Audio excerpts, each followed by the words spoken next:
Hi, Joshua. Morning, good afternoon, good evening. Hi, everyone. Hi, Dolly. Hi, Moises.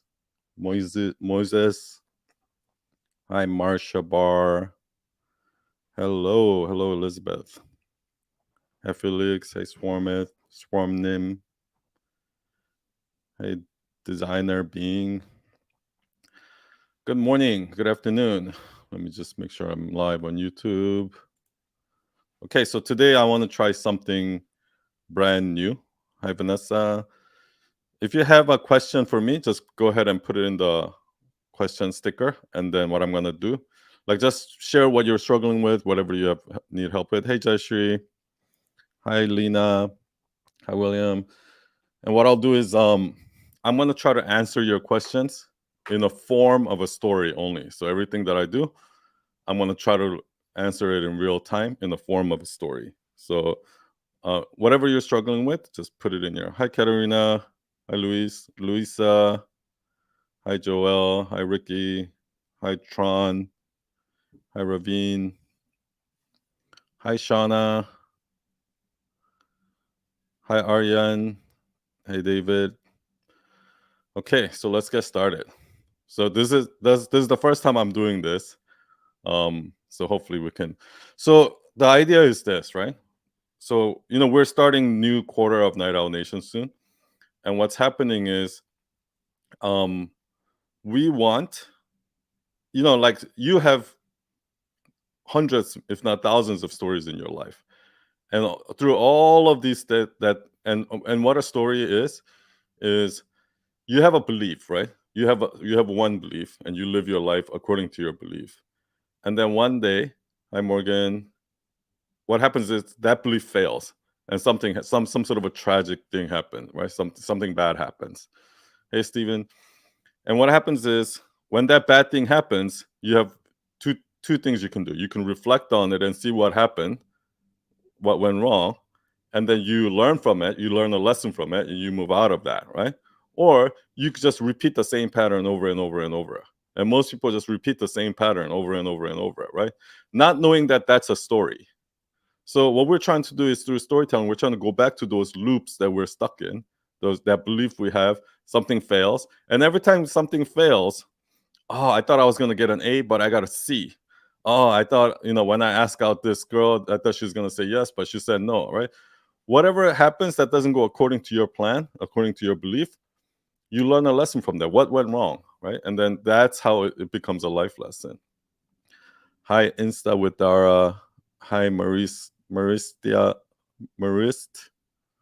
Okay, so I'm gonna try to answer all of your questions in the form of stories. Hey, Marwan. So if you have questions, just go in there, and I want you to vote up the stories that you have. Vote up the stories that you want answered first. Okay, that you want me to answer first. Okay, Franco. I'm struggling with being simple when sharing what I do, and what problems I'm solving with it. So, Franco, I think, let me try to think of a story. Um so yeah, let me hmm, that's a good one. Well, like, I'm gonna actually tell a story of what happened when you were on the podcast, right? When you came on the podcast and we were talking it. And a lot of times when I work with clients, this is what happens, right? Um, we like to make things much more complex than it really is. So when you came on the podcast, so here's the story. So Franco came on my podcast, and he wanted to figure out, um how to what is the thing that he's doing, and how can he sell it, right? Because it's a very complex thing. It's a very complex idea, and it has to do with, like, really, going into a company and trying to figure out the details of, like, where are their employees getting stuck, and um I think using some sort of a psychological method to help them, or something like that. Like, I see, like, it's so complex that I don't even remember, right? But what we were having a conversation, and I was talking about, like, what is it that you do, what is something that you're already good at, what is something that are asking you. And it turns out that what people are already asking for is leadership, right? Like leadership training, or going into a company and doing leadership training. And a lot of times we're trying to make things so complex that we forget that like the answer is kind of right in front of us. And I don't think so. I guess my answer to that is that doesn't matter. Let me try to give you an explain. Let me try. Okay, here's a good one. So I've been trying to figure out like what is it that I do? What am I doing? And all of that. I'm like, oh, it's storytelling. No, it's critical thinking. Oh no, it's marketing. It's branding. Oh no, it's this. It's personal storytelling. No, it's hero's journey. Like I'm constantly in my head like trying to overcomplicate what I'm doing. What am I? What is it that I'm doing? I can't. You can't. It's hard to explain what I'm trying to do, right? Like so at Night Owl Nation, I'm creating. Oh, I have this masterclass on design. I have this masterclass starting a podcast. I have this class on social media. I have this storytelling class, and all these other things like it. So it just becomes if there's too much that I'm saying out there, all I'm doing is I'm confusing everyone. So this person thinks I'm doing this person thinks I'm doing this, like all of those things, right?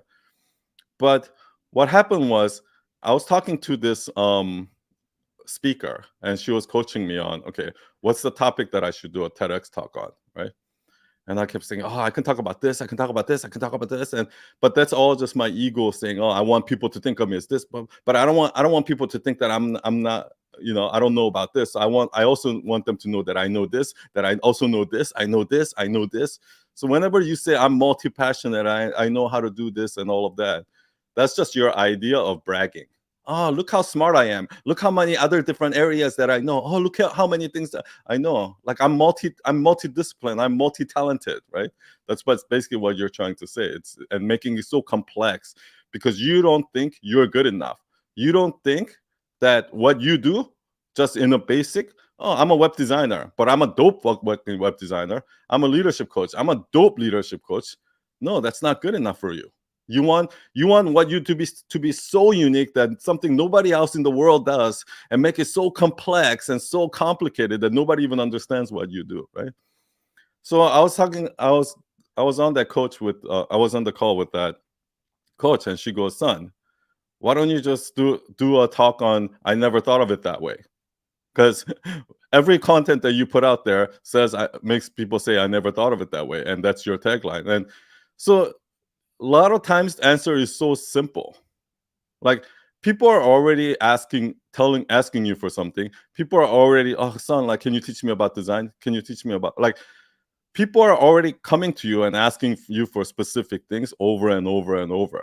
The thing is, we think it's boring, right? So it doesn't have to be that way. You don't have to make up some shit that nobody's ever heard of just so that you can be unique, just so that like that forget the whole fucking blue ocean strategy, like where, oh, you got to find out something that nobody's doing and carve out your own. No, forget that. I guarantee you, if you're just being amazingly good at what you do, if you're a leadership coach and you're amazing at being a leadership coach, then you're going to do well.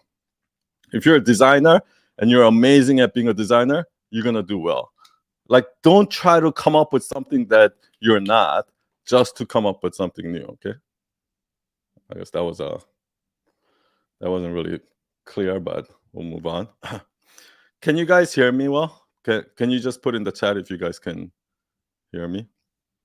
I just want to make sure that I'm not talking into the void. Hi, Gregory. Hi, Kevin. Okay. Hello, Housewares asked, do you have an outline or bullet points that we could follow to help us with our storytelling? No, I don't, because that's the thing, right? When you use an outline to tell a story. So what happened was, when I found the Story Brand a few years ago, like maybe 5-6 years ago or whatever, and I was like, oh, this is brilliant. Okay, there's a 7-step framework. Oh, there's a guy, there's a hero who, or not a hero, but there's a character who has a problem, who then finds a guide, and there's a solution, and then what does it look like? I forgot what even the 7 steps were, but there's a 7-step framework that Story Brand uses, and I'm like, oh wow, this is so cool. And I started doing, and I sat down and I started doing it, and it didn't sound right. It felt like I was trying to use this 7-step framework to force my story into something that's not, right? And what I started realizing is, it just automatically, I ended up copying what everybody else was doing. And it got to a point where every time I go to a website that's using the story brand framework, every one of those stories sound exactly the same, right? So that's the problem with these bullet points or these frameworks for storytelling.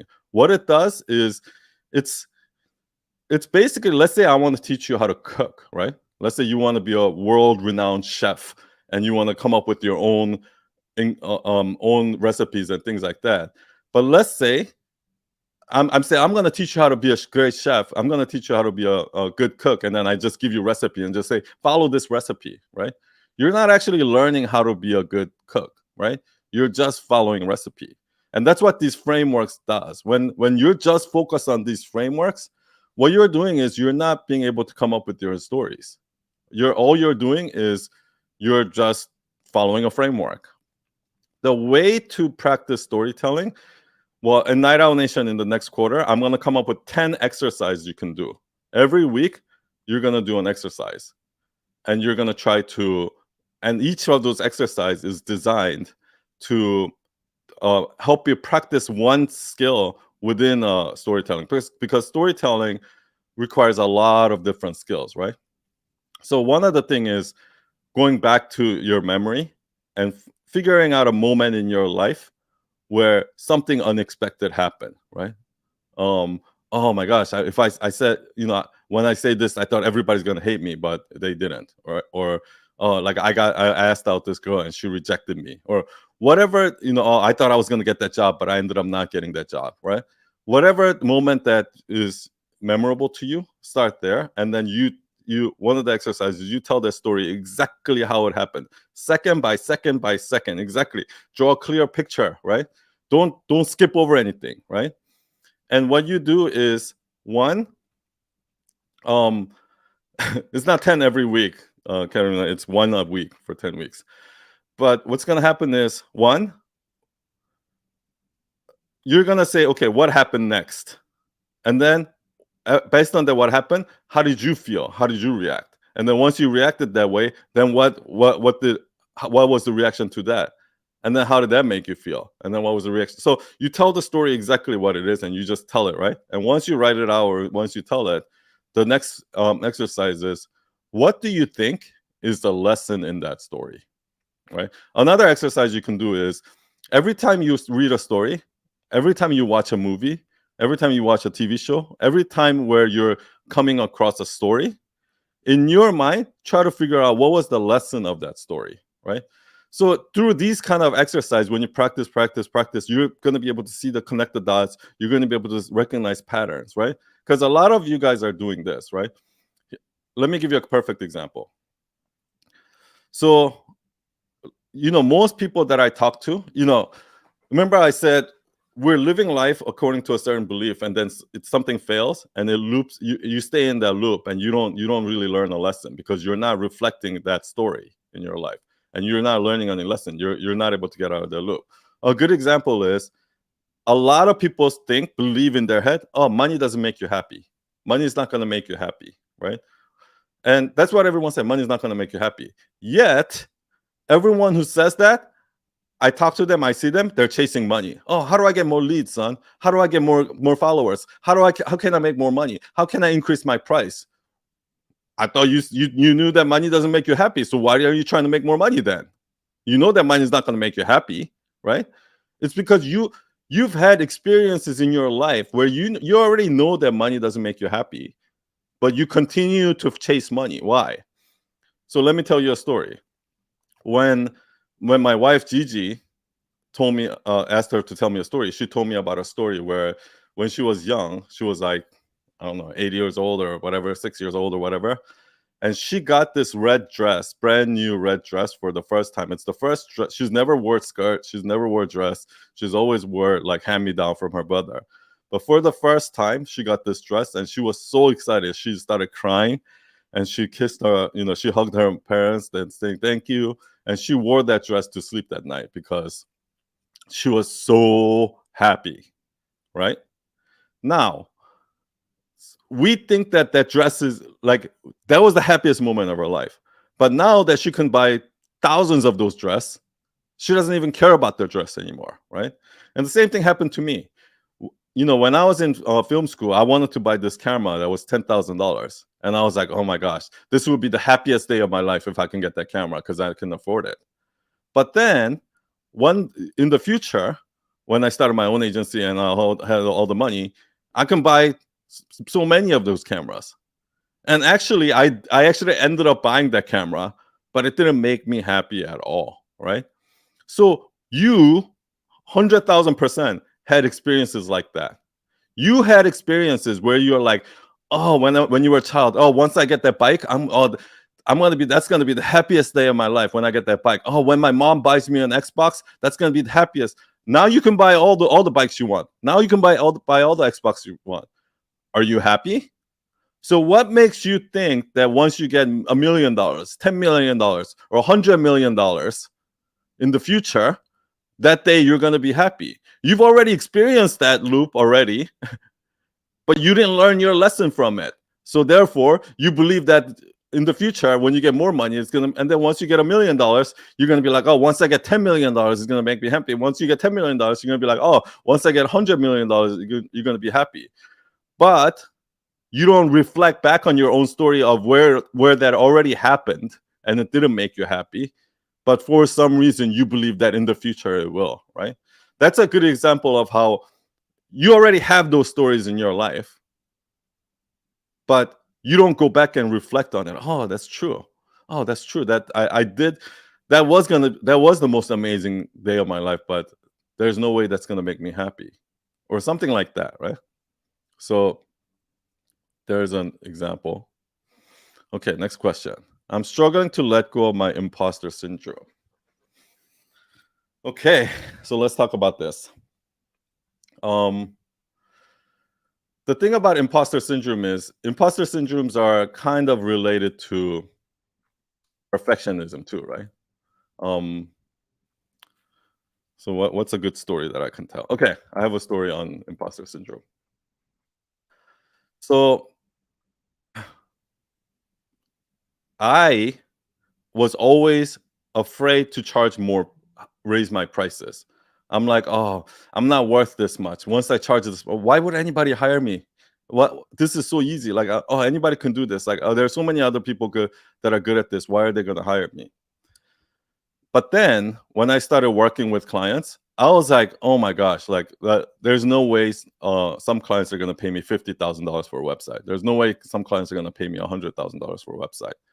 But then I work with American Red Cross, right? And then I work with Spotify.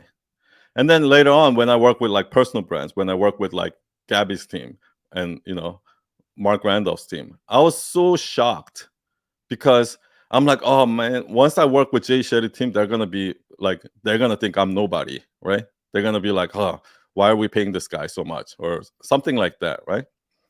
But then every time I work with these clients, no matter how big the client is, like I work with American Red Cross, one of the biggest nonprofits in the world. And I work with them. I start working with their marketing director. I'm like, fuck, these guys don't know shit. And then I work with I started working with Gabby Bernstein. I was like, oh my gosh, like they actually need a lot of help from me.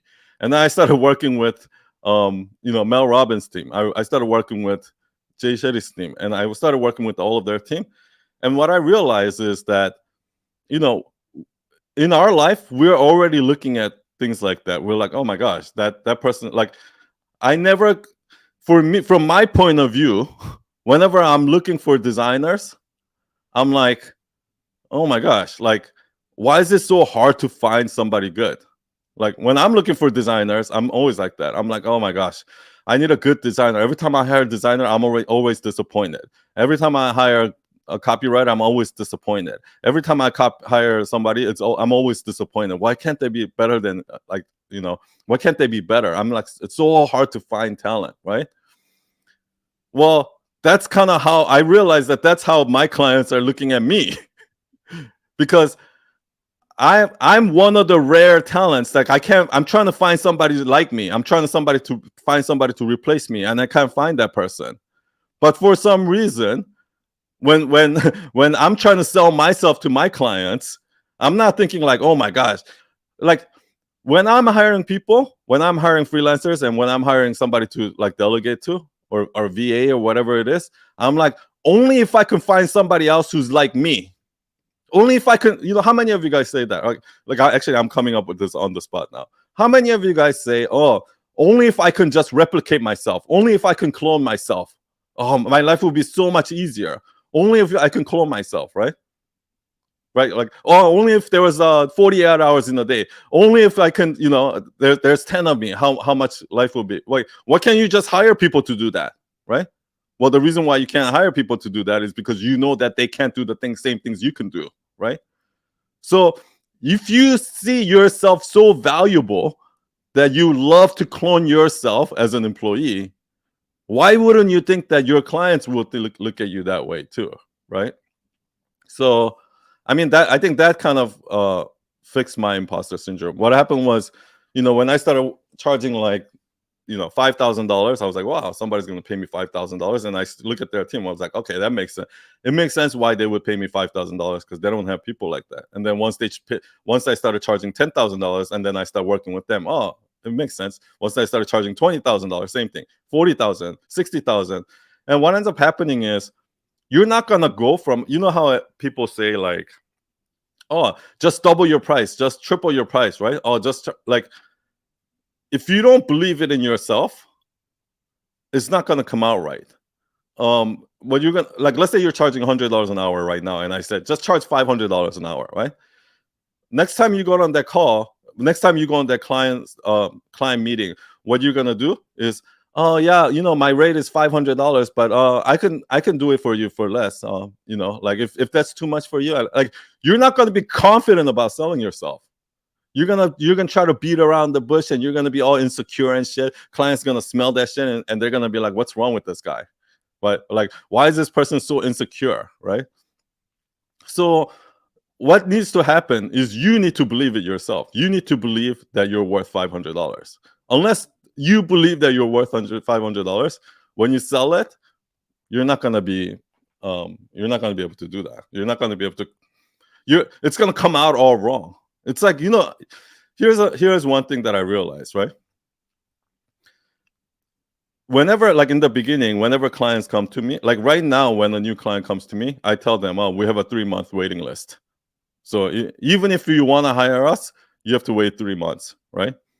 And 100% of the time, like almost 100% of the time, people say, oh, that's okay. We'll wait, right? But when I first started, I used to be like, when somebody's like, I go to a job interview, and the interviewer is like, oh, when can you start? I'm like, oh, I can start tomorrow if you want, right? And then when clients come and they're like, oh, what, like, do you guys have are you guys busy, have a full pipeline? When can you start this project? I'm like, oh, we can start right away, right? Because we are insecure that if I don't say we can start right away, that we think that they're going to go somewhere else and they're going to hire somebody who can start right away, right? So therefore, we get insecure. We're like, even though I'm busy and I can't start right away, I'm going to be like, oh, I can start right away. Oh, I can start next week, right? But let's turn the flip around. Let's flip the situation. Let's say you're hiring somebody, right? You're hiring somebody to, do your taxes. You're hiring somebody to a designer or freelancer or whatever it is, right? Or you're hiring an employee, and you ask them, and let's say you're interviewing 3 people. And one of them says, oh, my schedule is busy right now. I can't start for another month. And then the other 2 goes, oh, I can start right away, right? Immediately, what is your brain gonna think? What is your subconscious gonna think? Oh shit, this guy he can't start for another month. He must be really good, right? But the 2 people that said they can start right away, I'm like, oh, what's wrong with them? Why don't they have any clients? Oh, like they must suck, right? So immediately that's how it becomes. So if we're hiring people and we think that way, why do you think our client is going to be looking at us like and turn us down if we say we can start right away, right? So in order for you to So that's what I mean. Unless you feel 100% confident that I'm the shit, I'm so good that I can't even start your project for 3 months. I'm so good that I'm not even gonna take on your project unless it's at least $60,000. When you say it like that, they're gonna be like, "Holy shit, this guy must be good." But then when you're just like, my rate is $60,000, but that we can work with that price. Like, what's your budget? We can work with that price. Like, if you can't afford that or whatever it is, and we can start right away if you want. Then some red flag is gonna go off in their client's head and be like, what the fuck is wrong with this guy? Why is he so available, right? Like, all the good people are saying that they're busy. Why is this guy so available? So maybe something like that. All right, I need to go back to my storytelling because I'm breaking my own rule. Okay, the drawing board. I'm good on selling when clients come to my DM, but I'm struggling to make people notice me and come to my DM. Okay, here's the reason why. That's not a special situation. Everyone, every entrepreneur says that. Almost every entrepreneur says that. Like, when I say, when I ask my clients, like, oh, why don't you just hire a salesperson? Or, oh, why don't you just hire a salesperson to close your thing or close your projects? They're like, no, nobody can sell this like me. No one can sell this like me. Like, they can't explain it like me. They can't explain the value like how I can. Okay? That means you're a terrible storyteller. That's what that means. Because you might think that, oh, I'm such a great storyteller. That's why when I say it, then people will buy. But if I outsource that, if I hire a salesperson to sell it, they can't do it. That's not what's happening here.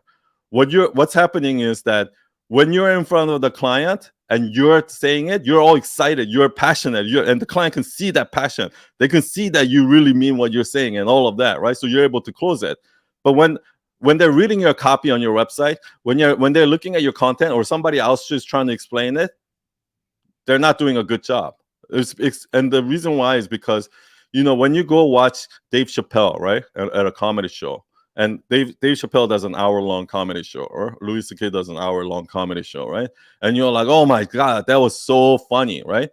But do you think if you try to do that same exact show, do you think you can do it?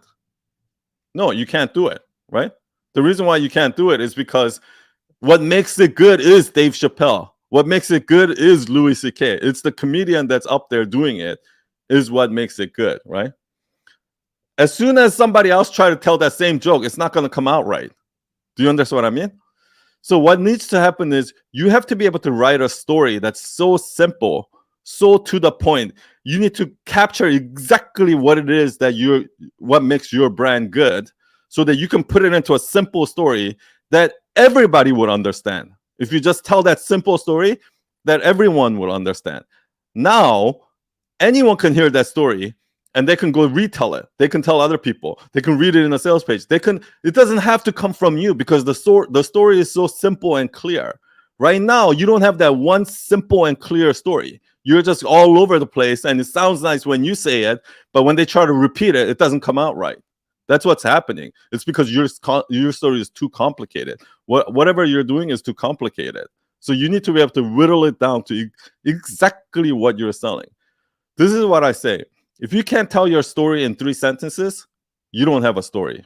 Like, if you really had a story that's good, whether you say it in 5 minutes, 10 minutes, an hour, or you say in 3 sentences, people should still get that story. Otherwise, you don't have a story. Okay, next question. SXN Keith Kishanks. Okay. I'm planning to start a customized t-shirt printing as e-commerce. How to differentiate through story? That's a good story. Okay, I'll tell you a story. When I watched Shark Tank, I kept watching Shark Tank, and I was like, oh, some of these guys are really good, and some of these guys are not that great, right? So what happened is, the ones that always gets the funding is the ones that have a story, right? And it's always a story of like, oh, I was struggling with this problem until like, and then I went to Amazon, I went to this, I would try to look for anyone who sells this product, and nobody sold it. And then there was somebody who sold it, but when I bought it, it didn't really work out. Like it wasn't, the product wasn't that good or whatever because of so and so reason, right? So I decided to just make my own. Like, and then I said, there's gotta be a better way, and then I made my own, right? So here's what I'll say, right? A lot of people start a business, like people get into NFT just because NFT is the hot thing, right? People get into t-shirt printing business because they think that that's an easy way to make money, right? People get into these businesses just from the outside when they've never even experienced the problem themselves before. They don't even know about that industry. They don't know what the problem is, but they just go into the industry because they think it's a cool business. They think it's a not hot thing. They think it's going to be easy. For whatever that reason, they go into the business and they come to me and they're like, son, I'm in this business. How can I try to tell a story? I'm like, what's your story? I'm like, oh, I just got into this. I got into the t-shirt. Like people will say this, oh, I got into the t-shirt business because I just wanted to make money. I thought that it's going to be the easiest way to make money. All right, try telling that story to people. Like, what do you think is going to, oh, I started this t-shirt business because I looked at all the things and this was the easiest way to make money, and that's why I got into this t-shirt business. Do you think people are going to buy that story? Nobody. So I think that the problem is that, right? When you go into a business just because you want to make money, just because you want to be famous, just because you think it's cool, and you pick a business based on that, trust me, you're never going to be able to compete with somebody who went into the business because they 100,000% believe that this business needs to exist, right? So, for example, when I was trying to do when I was trying to order t-shirts for my own company, there's a set of problems that I saw, right? Maybe it's pricing, or maybe it's like, oh, there's all these drop shipping places, but when I use these print on demand companies, like the markup is way too low, right? Or like there's just basic problems that I see in all of, like, and I tried out 10 different companies that does the t-shirt printing, but they all had the same problem. I couldn't find one company that can do this exact thing that I wanted. So that's why I started this business, because I knew that if there was somebody like me who's struggling with that, then there's other people struggling with that too, right? So unless you have a story like that, why did you get into what is the thing that you thought that no t-shirt company is doing, right? Or is it you just got into a t-shirt printing business because you thought it was an easy way to make money? Then you don't have a story then. So even like, so many people come to me and ask me, son, how do I tell a good story? How do I tell a good story? You want me to tell you how to tell a good story? You have to live an interesting life. You have to have stories. Otherwise, you can't tell stories, right? So a lot of people come to me, they don't even have stories in their life, but they want to tell good stories. How the fuck are you going to tell a good story when you don't have stories? So like I said, right, you have some sort of a belief, right? And then something happened, something terrible happened, right? And then through that terrible thing, you learned a new lesson, right? And then you fixed yourself, right? So you went from a victim, and then you went through the struggle, the conflict, and you fixed yourself, and then you came out a hero, right? Now you can tell the story about what happened there. But a lot of people, what they do is they just have this belief, and they fail and they don't fix themselves. They fail, they get stuck in this pattern. Oh, money doesn't make you happy. I'll try to make money anyway. I'll try to make money. I can't make money. I'll try to make money anyway. I can't make money. I'll try to make money anyway. They stuck in this loop over and over and over and over. And then they come to me and they go, son, how do I tell a good story? Well, why don't you figure out what the fuck you're doing here? Why are you stuck in a loop? Why you keep doing the same shit over and over and over, and actually try to fix it? Because once you do, now you have a story to tell, right? And that's how you tell a good story. If you want to tell a good story, live a life that's worth telling. Because everyone right now, what they're doing is they're just living life according to the brainwash. They like all the education system brainwashing you, like all this, and all these experts just telling you these stupid like quotes that are like, oh, money don't make you happy, just be yourself, all these cliche advices that they're giving you, and you think that you're living life. No, Like if you want a good story, you have to go experience some shit, and you have to fail, and you have to learn from it, and then that's where the stories come out of. Story isn't just like the words. Just because you know how to use certain words doesn't make you a good storyteller. Okay, just because you know how to put some words together in a beautiful sentence doesn't make you a good storyteller. Like good storytelling comes from your life experience, and the fact that you're telling your life experience as honest as you can, and somebody hears that and they relate to it, that's what makes a good story. Okay, I think I did this one. All right, let's go to the next one. Okay, Sandesh Koshti. I have built very powerful product named Produce. Product named Produce UI. It is having power to reduce the what? I don't know what that means. I'm going to skip that one. Okay, next question. Dre Novation. Struggling to accept the abundance and success coming into my life right before I hit the next level in whatever I'm working on, I self-sabotage. Okay. So I call this fear of success, right? So here's the thing, right? A lot of people think that we have fear of failure, but some of us, the reason why that we can't move on is because we have fear of success. And that's like this. When I sell a project, so I would sell a project, I would have the meeting and things like that, and this client is really interested, right? And then once I'm about to give my proposal, and I want to give the high proposal, let's say $100,000 or something like that, that's when I would get scared. That's when I'm like, oh, what if this client doesn't take that, right? Like it's the same thing.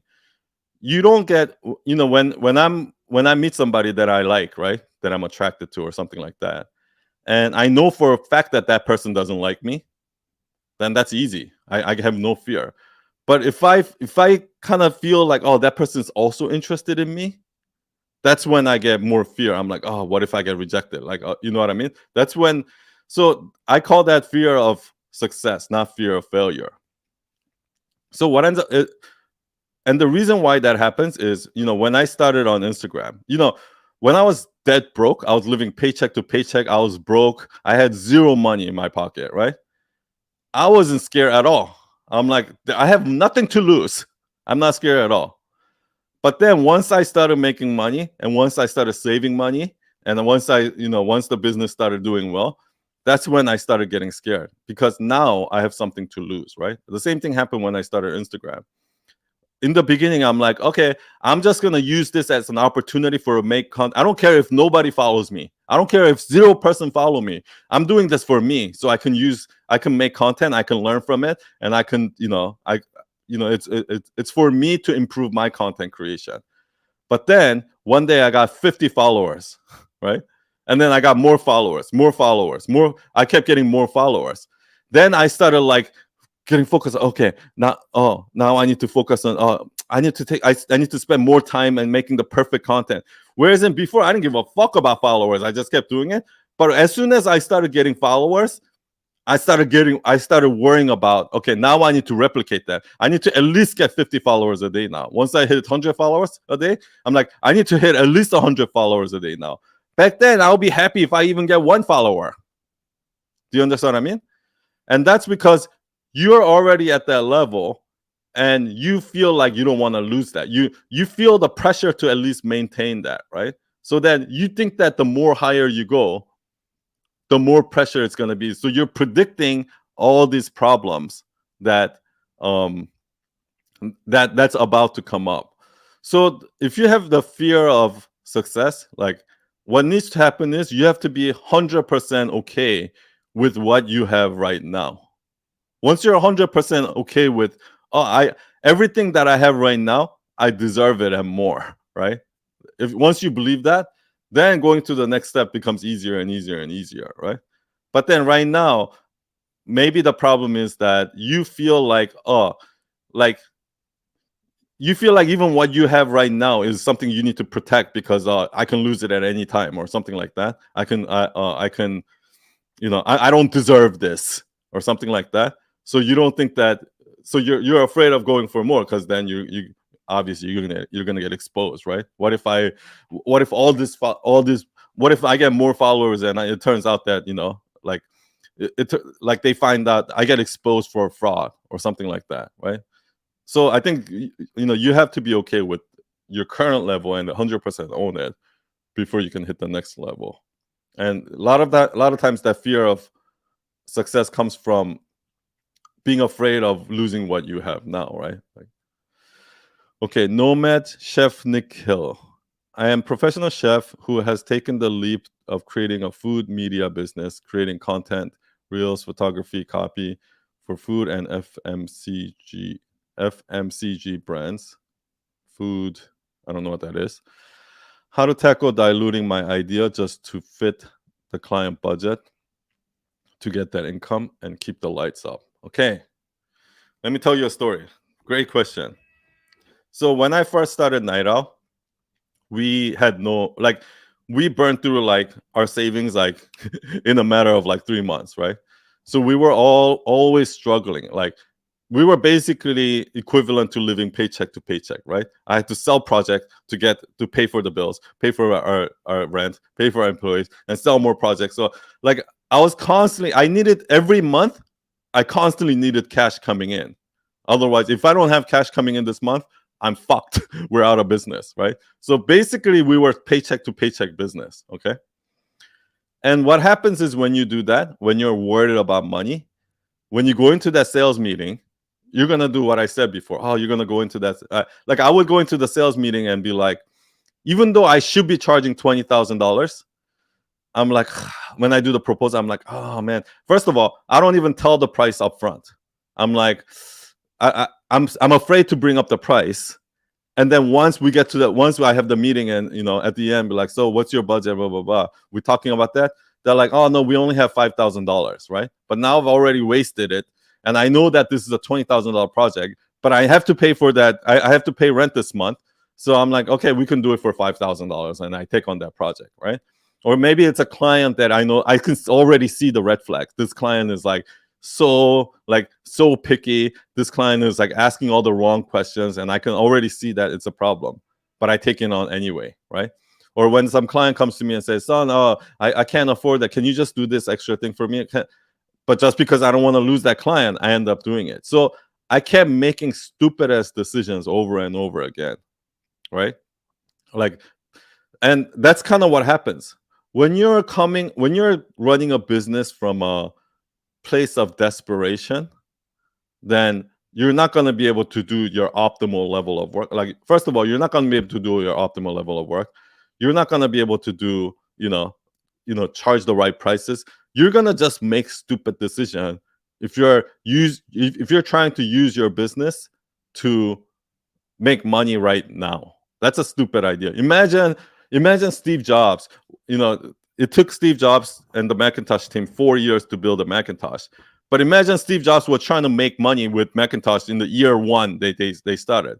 First of all, do you even think they could have made the Macintosh? No. They would have to make some bullshit garbage product and market the shit out of it and then just make some quick cash, and then the company goes out of business, right? I don't know why everybody's right now brainwashing everyone to be like, oh, you can make money right away. Oh, this making money online is easy. Like everyone makes it seem like making money online is so fucking easy, but business has never been in that way. If you start a business, you're gonna have to invest into the business first, and then once you get to a certain point, then you start monetizing from that business, right? So I always tell everybody this: if you're trying to make money, if you're starting a new business and you're not making enough money, right? And you're trying to use that money right now so that you can live, you're gonna 100% fail, because you're gonna basically get into the stage that I was in, right? It's like going to Las Vegas and trying to gamble with money, and then trying to live off of that gambling money, right? Okay, what if you lose? Then what are you gonna do? There's risks in business. Do you understand what I mean? So what you need to do is first, you need to clear that problem first. What we had to do was for the next year, we told ourselves, okay, for the next year, we're gonna fucking kill ourselves. We're gonna rent out our apartment or Airbnb. We're gonna go fucking sleep in the office, or fucking go live with my mom in her basement, and go take shower at the New York Sports Club. And we're gonna basically live like a fucking homeless person and work our fucking ass off for a year. And for the next year, I'm just gonna lock myself out, and my life is fucking gonna be miserable. For 1 year, I'm gonna really put in everything, and I'm gonna fucking save every last penny, and I'm gonna try to make this thing work. And you know what happened? Within 6 months, we got from $0 to $200,000 in the bank. So, and then once you have $200,000 in the bank, once you have some runway where, oh, I can last a few months without ever having to worry about money or ever having to get new client, now you can think clearly. Now you can make good decisions, right? And that's pretty much what happened to us. Once I stopped worrying about money, now I can go into a sales meeting and I'm confident, and I can be like, no, it's this price. And when I started doing that, I actually started getting better clients, higher paying clients that respect me. So that's kind of how things work out. There's no way you're going to be able to build a business if you're worried about money. Okay. Next question. Oma the Creative. How do I make content that people want to read? All right. So here's what happens, right? I had an intern. What's up, Mo? I had an intern that like this guy was so not self-aware. What ends up happening is, like somebody will come, like somebody in our office will come back from vacation, right? And like she just came back from Puerto Rico. And she's talking about how it was, and everybody in the office is like, hey, how was it? Blah, blah, blah. But this guy would always like, he can't read the room, right? He's like, oh, when I was in Puerto Rico, like I lost my luggage, and now he starts talking about his luggage, right? His luggage story from Puerto Rico, when we're all trying to listen to her story of how Puerto Rico was, right? Or like, we would go out to dinner, or we'll have lunch together, and like I'm trying to just get everybody involved in the conversation. We're trying to have group conversation, and this guy would sit right next to me and just like hijack the conversation and only talk to me, so that I can't get, like, he keeps talking to me and he won't let me cut him off, so that like I can't talk to the rest of the group. Like, so when I saw that, I'm like, holy shit, like this guy is so unaware of what he's doing. And I started thinking about, am I like that sometimes, right? So what happens is we're not able to put ourselves in other people's shoes. One time I put a Instagram story where I asked people, if you were watch on Instagram and you were a stranger and you didn't know, if you're as a stranger, if you were looking at your own content, would those content be interesting to you? Would you like that content? And so many people say yes, right? And then I look at their content, I'm like, their content pretty much sound like every fucking cliche, boring as shit that like every other fucking story sounds like, right? So first thing you have to do, you have to put yourself in the shoe of a regular person, right? A regular person is not on Instagram. Like, so I see people writing like long ass, like making long ass videos and long ass fucking like 5-minute videos and like long ass carousels and things like that. And I'm like, do you think people are like for some reason they think that, people are gonna at home sit on their couch, like turn on their light, maybe make tea, and then they're gonna sit and read your Instagram like if like they're reading a book or something like that. Nobody's doing that, okay? When people open the Instagram, they're opening Instagram to kill time. They're waiting for the bus and they're just quickly blah, blah, blah, right? Or they're at a fucking McDonald's and they're waiting for their food and they're like, oh, cool, let me just quickly browse, right? You think they're gonna fucking sit there and focus on your content like that? So really put yourself in the shoe of a complete stranger that would never look at your content, right? And would they like it? So I think if you want to make content that people want to read, that's the number one thing. You have to be able to be self-aware to know how other people see you. You have to be able to put yourself in those audience's shoes. You have to be able to really, really see yourself from their point of view, and what do they want to see, right? What do they want to read, like things like that. But again, that it takes a lot of practice and it takes a lot of effort. You're not just gonna go from making bad content to make great content overnight. You just gotta keep trying. Okay, that didn't work. Okay, why is that there? If I'm looking at it from my audience's point of view, why wouldn't I like that? Why is that boring? And then you try something else, and then why didn't that work? Put yourself in their shoe again, and you have to keep doing it over and over. And if you do that for a year straight, and you go back and look at your content from a year, you would see that you've improved. Okay, next question. I'm not really good at keeping my rule of answering in stories. Okay. Shivanka Gupta.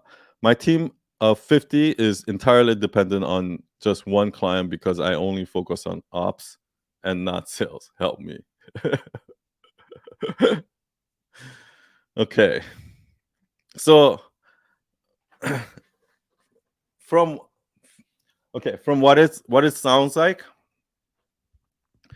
it doesn't sound like your problem is that you only want to focus on ops and not sales. What it sounds like is you might not be what I call like an real entrepreneur, right? And I'm not either. So what ended up happening is when I started growing my team, what happened was everybody would come, like somebody would bring me a design, and I'd be like, like I didn't even know. I was too lazy to even go spend the 3 months to train them, right? And like, so what ended up happening is I'm like, oh, I'll just do it myself. Oh. And then somebody else comes, oh, I'll just do it myself. Just my employees just doesn't get it. Oh, they just don't get it. Like they don't understand what I'm trying to do here. Blah blah blah. Right? And so what happens is you get to a point where your entire business is so dependent on you because you have to make every decision. Everything has to go through you, right? So now there's this huge funnel. It doesn't matter like how many people you have, unless you can decentralize that comment and give all those other people responsibilities, you're not going to be able to grow. Like that's what was happening to me. Like for me, it didn't matter how many new people I hired. Like, if I have 20 people versus if I have 40 people, we should be able to do double the work, right? But it didn't really make a difference whether we have 20 people or 40 people. The increase increases very little, okay? And the reason why that's happening is you're trying to work in the business and you're not working on the business. At the end, what I realize is that, a lot of agencies do this. Once they get busy, they hire another person. Once they get busy, they hire another person. They hire another person. And they think that you can grow a business like that. But it doesn't work because what you need to do is you need to hire somebody way before you need them. Because what I found is that I need at least like a 3 months period of me training them, like me training them the way things work in our company, right? So that person has to, if all of this is like the things that happen in your company, that person has to be able to at least own this area of what we do, right? And in order to do that, I have to sit there and train them for 3 months. So that's what happened. Like every time we so think of it like when somebody says, like somebody comes to me and says, people always ask me this, like, hey, son, how are you able to hire such smart people? How are you hiring such talented people? Where do you find these talented people? And you know what I say? I say we don't find talent, we grow talent. Okay? So what we're doing in our agency is we're hiring people that are very, very like right out of the college or entry level people, and we're investing time training them. And once you train them enough, and you turn them into like a little mini you, and you have few mini yous there, and they can handle and they can answer all those questions, then you don't need to be there all the time managing everything, right?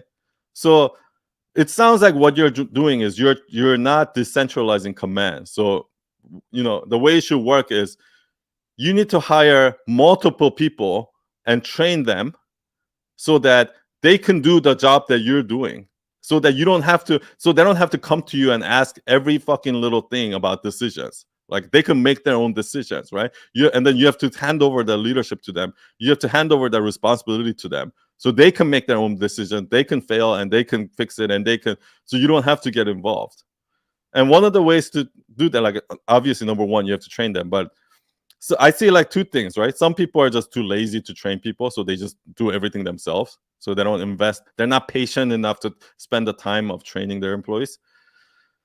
If that's the case, what I would do is when you hire people, just have them follow you around 24/7. Like it doesn't matter what you do, have them sit right next to you on your desk and watch everything you do, right? That this is how you can clone them. So if they're next to you 24/7, doesn't matter what you do, they're listening to every conversation, every email you send, every little thing that you do. 3 months later, that person is going to be able to do a lot of the job that you can do. Number two, second reason is ego. And I see this a lot where people don't want to give up control. They're like, no, that like this business can't run without me. Like, oh, I got to do everything around here. That's what people say. Oh my gosh, like I got to do like this place will fall apart without me. I got to do everything around. Like, no, trust me, it will not fall apart with you. Like, maybe you can give it a test by just maybe walk away for a week and don't even check email, don't do anything and see what happens, right? Like, once you give up that control, once you give up that ego that says, oh, I gotta be the one to do everything, and you just, even if it gets messed up, you just give up that control and see what happens. What you're gonna see is that's when other people are gonna start stepping up. People step up to leadership positions in the absence of leadership. But if you're trying to lead everyone and you're trying to be the only leader and you're trying to do everything yourself, then nobody's gonna step up. Everybody's going to be scared to do. Like, if you make them scared to make decisions because every decision they make, they have to run it by you and get your approval, then nobody's going to even bother making decisions. In order for you to give them the leadership responsibility to make decisions, you have to not give them an answer, and you have to let them fail, and you have to let them know that it's okay if you make a mistake and you fail. At least you learn from it. But at least now they know that they can make decisions. At least now they know that they can fail and they can give it a try. I'd rather them make the decision, try it, and fail than sit there and wait for my answer for a week. You know what I mean? Because then that whole week they're sitting there doing nothing, right? So something like that, maybe. Yeah, I mean, these questions, like, it's hard for me to answer it in detail without context, but something like that. Okay. A shot at design. Do you have an advice for someone who is stuck and cannot pick one career and go for it? Yes, I have an advice. So I think the problem is a lot of people think that, so this is not in the form of story, but it's going to be because it's going to take too long. A lot of people think that multi-passionate means that, oh, I got to spend 20. If I like doing 5 different things, I can do 5 different things. I'm multi-passionate and I have a lot of talent. Oh, I want to spend 20% of my time on this, 20% of my time on this, 20% of my time on this, 20% on this, 20. So they spread out their thing too thin. So what happens is not a single one of those things can build momentum. So yes, it's okay if you don't know and you want to try different things and you're multi-passionate, that's fine. But do this. Spend 80% of your time on the bread and butter, the thing that's going to make you, that is the easiest lowest hanging fruit that's going to make you money right away. And then spend 20% of your time on trying all those things out. And maybe one day one of those things will become your 80%, right? But nothing is going to happen with anything unless you're spending 80% of your energy on one thing. And a lot of times what you'll find is 2 things. All those other things that you try in the 20% is actually going to help you with your main thing, which takes up 80% of your time, right?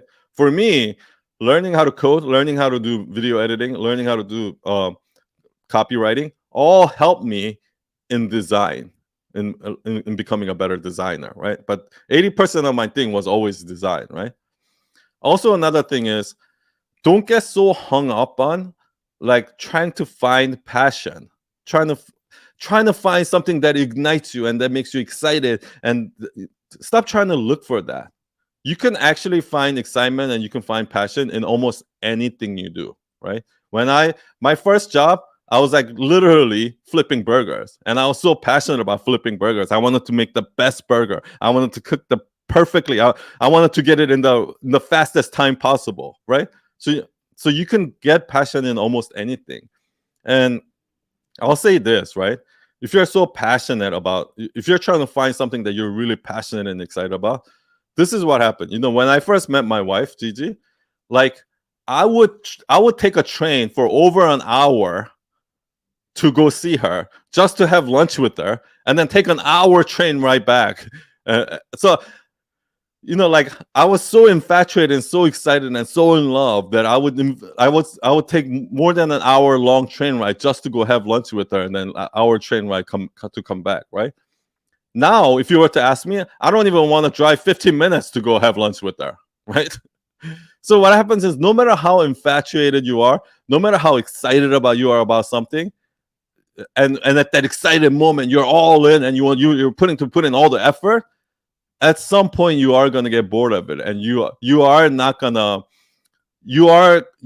get to a point where it's not worth it for me to spend an hour going there and coming back just to have lunch. Like at some point, that is gonna happen. So if you're so love is not just about, I'm so infatuated with, I'm so in love with this person, I'm willing to spend an hour. Like that's not what love is. Love is, even though I don't want to, I don't want to spend an hour taking the train ride to go there, I'm gonna do it anyway, because that's how you build relationship. That's how you build, tell somebody you care. And that's how, so love is not all about rainbows, and it's the same thing when you're raising a kid. Yeah, people will say, raising your children is like the most fulfilling thing, and you're passionate about your children, blah blah blah. That doesn't mean raising your children is fun. Okay, 95% of the time, raising your kids are miserable. But for that 5% of the time, when you're looking at your children's face, or they're smiling, or you see that something, it makes you fulfilled. But you need to put in that 95% of miserable thing in order to enjoy that 5% of the fulfillment, right? And that's kind of how following your passion is. Even if you follow your passion, even if you do the job that you think is your dream job, 95% of the time you're going to be miserable in order to enjoy that last 5%. Thank you, Hello Houseware. And so what I would say is, instead of trying to find something that you're 100% enjoying, try to enjoy that 95% of the miserable. No matter what it is, even that 95% of the miserable thing, try to find joy in that, right? It's kind of like that. What's that? The Nora, what's her name? Nora Epstein, the writer, said, if you can't be happy washing dishes, you can't be happy. Period. Right? So try to find joy in everything that you do, instead of trying to find the thing that you love. Okay, last question. Let's do this last one, and then sorry that each one has been taking so long. I try to shorten it and try to make it, but I guess my brain just doesn't work that way. So I tend to rant. So sorry about that. I'm trying to get better. Okay. Afua, do you have any tips or resources that you recommend for someone that is just starting out learning the art of copywriting? Thank you. Yeah, so for me, everything that I did in the beginning, I learned it by copying. So if you want to be a great copywriter, what I would suggest is, every time you see a copy, whenever you see a sales page, right? Or whenever you see a great copy where it made you go like, oh, I want to buy that, right? Oh shit, oh that's really good. Like that's really good copy. Or whenever you see great copy, just copy it exactly. Like literally copy it word for word. Okay? Like I think what a lot of people do is they just read one page of copy and they're like, oh, that was really good, and they just try to like roughly take away a few points, or I like how they did that, blah blah blah, things like that.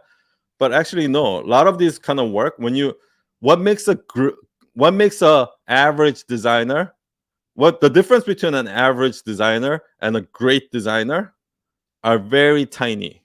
Okay, the average between an average copy and great copy are very tiny. It's just few little words here and there. It's how you arrange it a little bit. It's not a huge difference. You cannot see a huge difference. Like for example, there is not a huge difference between an average smartphone and an iPhone, right? There's not a huge difference between an average laptop and a MacBook, right? If you look at it, they all have keys, they all have this, they all have, like, if you just look at the high level thing, they're all very similar, right? But the thing is, the devil's in the detail.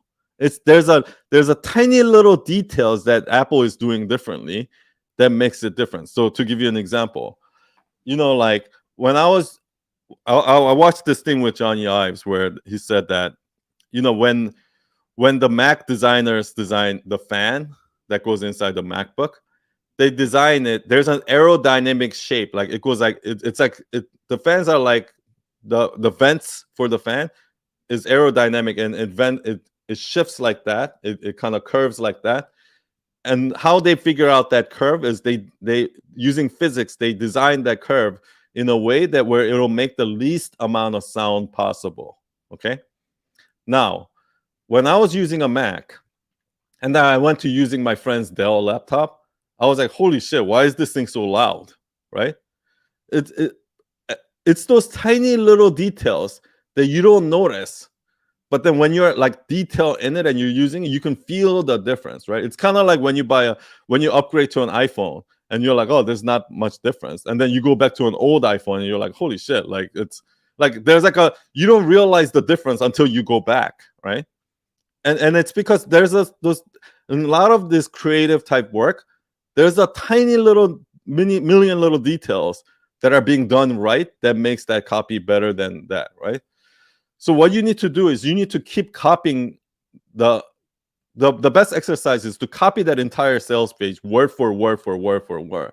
And when you're really digging in that detail, and then do it again with another copy, and do that like fucking 300 times with 300 different copy, okay?